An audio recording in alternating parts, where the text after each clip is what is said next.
Welcome back friends. ये मेरा 8वां video tutorial है और इस ट्यूटोरियल सीरीज में हम सीख रहे हैं HTML। तो लास्ट वीडियो में हमने सीखा था कि हम अपनी ऑडियो वीडियो और इमेज फाइल को कैसे अपने वेब पेज में इंसर्ट करते हैं, और इस वीडियो में हम देखेंगे HTML फॉर्म्स क्या होते हैं और HTML फॉर्म्स को हम कैसे बनाते हैं और किस तरह से HTML फॉर्म्स का यूज होता है।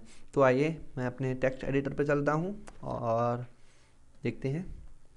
यहाँ मेरा HTML का स्ट्रक्चर बना हुआ है, तो अपने बॉडी सेक्शन में आ जाता हूँ सिंपली।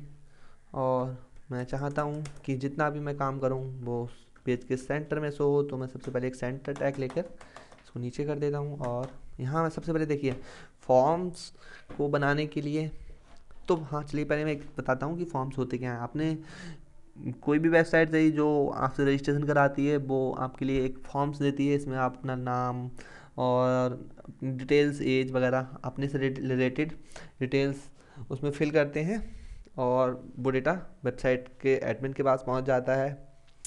तो HTML फॉर्म्स मोस्टली आप सभी ने यूज़ किया होगा। जैसे फेसबुक पर जब आप आईडी बनाते हैं तो भी एक HTML का फॉर्म्स ही यूज होता है। उस फॉर्म्स के थ्रू ही अपना डेटा देते हैं। तो जितनी वेबसाइट्स हैं सभी HTML फॉर्म्स का यूज़ करती हैं मोस्टली, अगर वो आपसे कुछ डेटा ले रही हैं। तो चलिए देखते हैं कैसे बनाते हैं हम HTML फॉर्म्स को। तो सबसे पहले मैं एक फॉर्म टैग लेता हूँ। मैंने फॉर्म टैग लिया और यहाँ फॉर्म टैग ऑटोमेटिकली क्लोज हो गया है। आपके एडिटर से नहीं हो रहा है तो आप उसको प्रॉपरली टाइप करके क्लोज कीजिए। फॉर्म का मैं एक्शन सेट कर देता हूँ। एक्शन इज इक्वल टू कुछ भी कर देता हूँ। अभी फ़िलहाल एक्शन के लिए मेरे पास कोई फाइल नहीं है। एक्शन से मतलब होता है कि जब फॉर्म को पूरा फिल कर लिया जाए और उसके जब जो बटन होता है, सबमिट बटन रहता है या एंटर कोई बटन जो रहता है, उसको प्रेस किया जाए तो फॉर्म किस पेज पर रीडायरेक्ट हो, कहाँ उसका डेटा जो आपने दिया है, जो आपका विजिटर यूज़र आ रहा है जो डेटा दे रहा है, वो किस पेज पर जाए। तो फिलहाल तो हमारे पास में ऐसा कोई पेज नहीं है, केवल ये डेमोस्ट्रेशन के लिए। तो मैं कर देता हूँ यहाँ कुछ भी लिख देता हूँ www.google.com। ओके। फिर उसके बाद हमारे पास बात आती है कि हमारा मेथड क्या होगा। तो मेथड, दो मेथड होते हैं बेसिकली। फर्स्ट वन है post method and get method.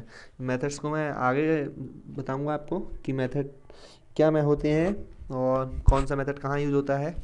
फिलहाल अभी मैं इसको गेट मेथड कर देता हूँ सिंपली। और आइए, तो आपने देखा होगा फॉर्म्स में क्या टेक्स्ट फील्ड होते हैं जहाँ आप लिखते हैं कि फर्स्ट नेम, लास्ट नेम, और क्या फिर पासवर्ड फील्ड होते हैं और रेडियो बटन्स होते हैं, चेक बॉक्सेस होते हैं और बटन्स होते हैं। यही सब होता है ना फॉर्म्स में बेसिकली।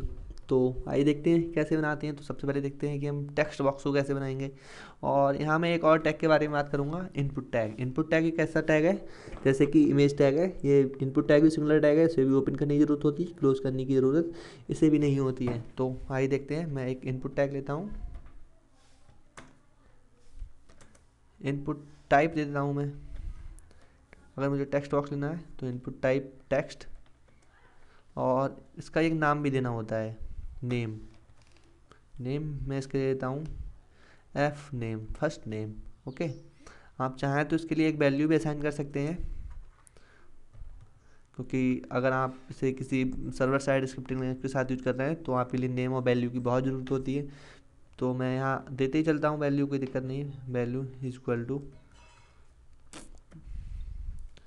1। ओके,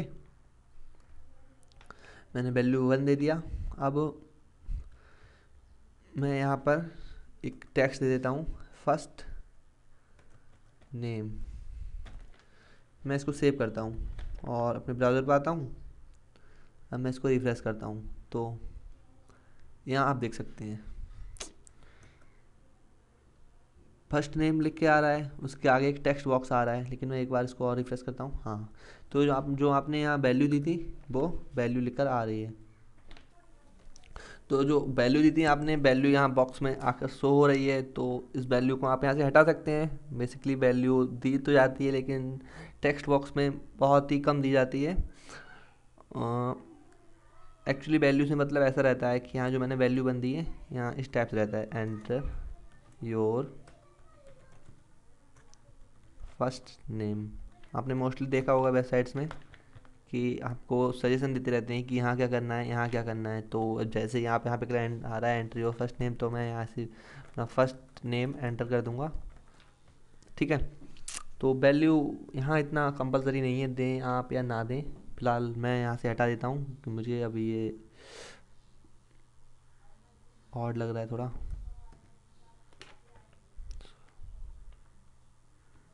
मैंने वैल्यू को हटा दिया है। मैं एक और टेक्स्ट फील्ड ले लेता हूँ, इस लाइन को मैं कॉपी कर लेता हूँ सिंपली।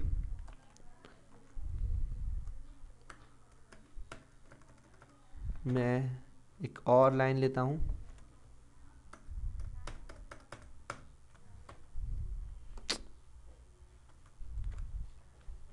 कॉपी करके मैंने इसको पेस्ट कर लिया। फर्स्ट नेम, और मैं इसको कर देता हूँ लास्ट नेम,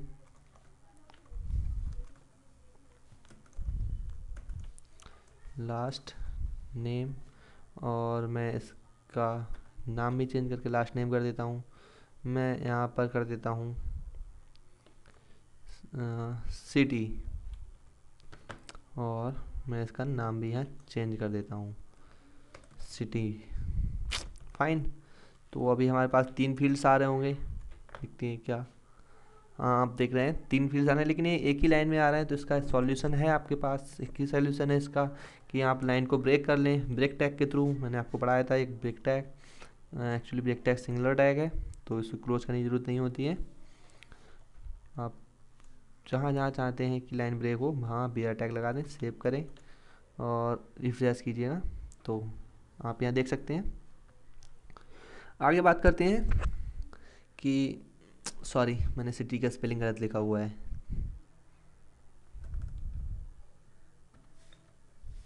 या अब रही है। चलिए देखते हैं कि इसमें और क्या क्या फील्ड्स होते हैं। तो मैं एक फील्ड्स बनाना चाहता हूँ पासवर्ड का, तो मैं लिखता हूँ चूज़ में नहीं, select your password, select your password. फिर मैं इनपुट टैग लेता हूँ और input type is equal to मैं कर देता हूँ पासवर्ड, एंड इसका नाम भी मैं दे देता हूँ पास, और मैं यहाँ टैग को क्लोज कर देता हूँ। BR टैग लगा देता हूँ फ्यूचर के लिए कि जब मैं इसके नीचे कुछ लगाऊँ तो वो ब्रेक हो गया है। सेव करता हूँ।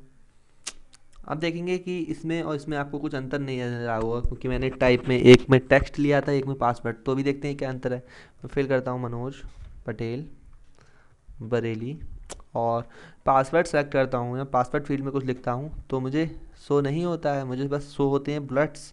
तो इसका मतलब कि जब आपको आपकी वेबसाइट से कुछ सेंसिटिव डेटा उठाना होता है तो आप पासवर्ड का फील्ड लगाते हैं। अगर आप चाहते हैं कि हम जो मैं यूज़र डेटा दे रहा है वो शो ना हो किसी को, तो सिक्योरिटी के लिए तो यहाँ हम पासवर्ड फील्ड का यूज़ करते हैं।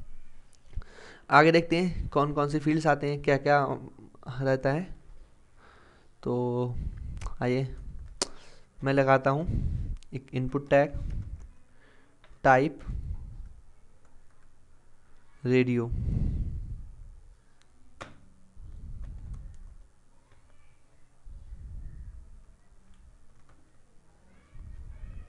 इनपुट टाइप रेडियो, और मैं यहाँ दे देता हूँ simply name is equal to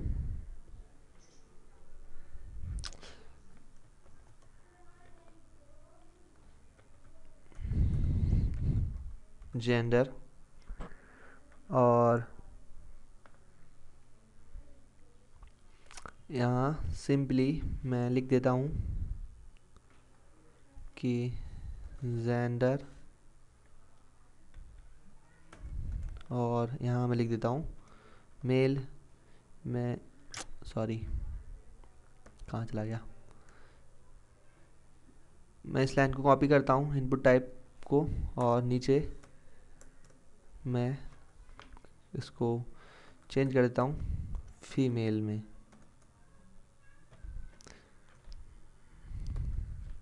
control S से मैं सेव करता हूँ। आप फाइल में जाकर सेव पर क्लिक करके सेव कर सकते हैं। वापस अपने ब्राउज़र पर आता हूँ, रिफ्रेश करता हूँ, तो यह आप देखेंगे कि एक रेडियो बटन बन के आ रहे हैं, तो जिन पे लिखा हुआ है मेल्स और फीमेल और जेंडर। तो जब आप फॉर्म भरते हैं तो आपके सामने ऐसी सिचुएशन कई बार आती होंगी कि आपके लिए लिखा हुआ होता है जेंडर चूज़ कीजिए आपका क्या है, तो आप या तो मेल चूज़ करते हैं या फीमेल चूज़ करते हैं। तो रेडियो बटन्स की ये स्पेशलिटी रहती है कि आप जितने भी रेडियो बटन्स दिए हों, रेडियो बटन्स एक से ज़्यादा भी हो सकते हैं, जितने भी रेडियो बटन उनमें से केवल आप एक को सिलेक्ट कर सकते हैं अगर वो एक ही सीक्वेंस में दिए हैं। जैसे अब जेंडर दिया हुआ है, तो मैंने यहाँ पर देखिएगा, कोडिंग पे आते हैं, यहाँ मैंने इसका भी नाम जेंडर दिया है और इसका भी जेंडर दिया हुआ है नाम। तो अगर मैं एक और फील्ड यहाँ पे लगा दूंगा और उसका नाम भी अगर मैं जेंडर ही दूंगा, तो तीनों में से आप एक ही सिलेक्ट कर पाएंगे। ठीक है, मैं अगर यहाँ पे अदर्स लिख देता हूँ, सेव, तब भी आप तीनों में से किसी एक फील्ड को ही सिलेक्ट कर पाएंगे। और अगर मैं यहाँ पर इसका नाम चेंज कर देता हूँ, जैसे अदर कर देता हूँ, तो आप इसमें से किन्हीं दो को सिलेक्ट कर सकते हैं। अदर्स तो हो सकता है सिलेक्ट, अदर्स के बाद भी किसी एक को सिलेक्ट कर सकते हैं। तो आप देख चुके हैं रेडियो बटन्स का यूज कैसा क्या है। अगर हमें किसी एक वैल्यू को लेना होता है,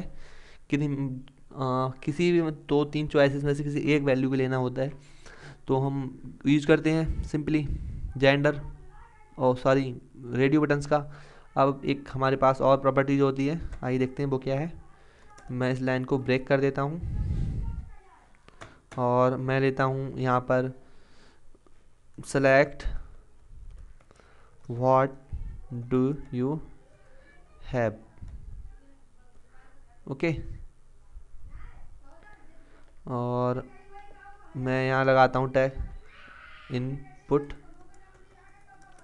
type is equal to check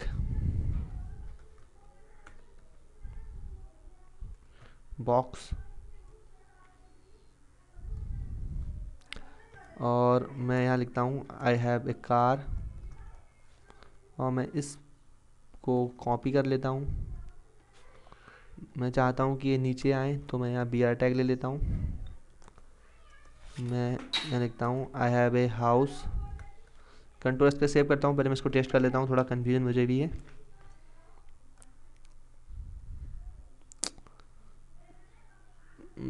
sorry I think मैंने यहाँ कुछ स्पेलिंग मिस्टेक किया है।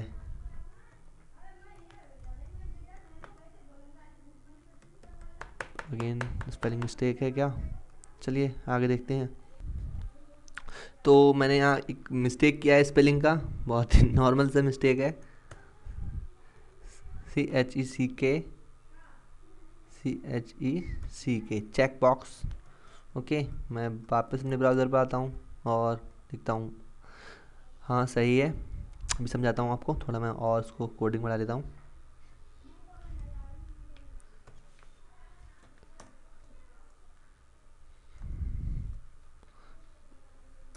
बी आर टैग भी ले लेते हैं, इससे लाइन ब्रेक होती रहे। और फिर I have a house, I have a car, I have a girlfriend, I have lots of money. So save करता हूँ मैं इसको और ब्राउज़र पर आता हूँ, रिफ्रेश करता हूँ। तो अब आपको डिफरेंस दिखाना है मुझे रेडियो बटन्स और चेक बॉक्सेस के अंदर। तो रेडियो बटन्स क्या है?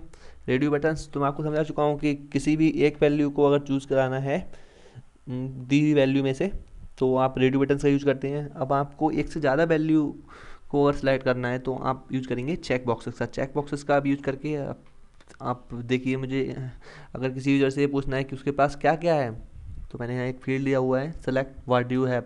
तो किसी के पास कार भी हो सकती है, तो उसके पास हाउस भी हो सकता है, उसके पास लॉट्स ऑफ मनी भी हो सकती है। तो मुझे इससे तीनों चीज़ सेलेक्ट करनी है, तो मैंने तीनों आराम से सेलेक्ट की और काम हो जाता है। तो डिफरेंस आप समझ ही गए होंगे कि रेडियो बटन्स और चेक बॉक्सेस में क्या अंतर है। आगे चलते हैं, वीडियो बहुत लेंथी हो रहा है, थोड़ा जल्दी निपटाने की कोशिश करता हूँ। आगे बढ़ के मैं यहाँ बी आर टैग ले लेता हूँ और एक नया करता हूँ input type is equal to button, और मैं इसका वैल्यू दे देता हूँ इसको सबमिट, और फिर मैं लेता हूँ सेव करता हूँ इसको और ब्राउज़र पर आकर रिफ्रेश करता हूँ। तो आपको देखना है कि यहाँ एक बटन बन गया है, इस पर सबमिट लिखा हुआ है। तो हम बटन को इस तरह से ऐड करते हैं, इनपुट टाइप बटन, और ये देख सकते हैं आप input type button value equal to, जो आप वैल्यू देंगे वो बटन के ऊपर लिख के आ जाता है, और टाइप तो बटन रहता ही है। एक और बटन होता है जैसे input type is equal to reset. Okay, अब आप इसको ही वैल्यू दे सकते हैं, वैल्यू आपने इसको सिंपली वैल्यू दे देते हैं आप इसको कि रीसेट योर फॉर्म। मैंने यहाँ जो सबमिट दिया है इसकी जगह मैं यहाँ डबल कोट्स लगा के एंटर कर देता हूँ, सेव करता हूँ। उससे पहले मैं इसको क्लोज करके सेव कर लिया मैंने, ब्राउज़र पर आता हूँ फ्रेश। अब आप देखिएगा रीसेट योर फॉर्म एंटर, यहाँ 2 बटन हो रहे हैं। अब आप सोच रहे होंगे कि मैंने यहाँ पर तो इनपुट टाइप बटन दिया है तो बटन आ गया, अब मैंने यहाँ इनपुट टाइप रीसेट दिया है तो भी बटन आ गया, में डिफरेंस क्या है। तो आप देखिएगा कि डिफरेंस, मैं फॉर्म भर रहा हूँ मनोज कुमार बी, ओह ये क्या मैंने सिटी गलत कर दी।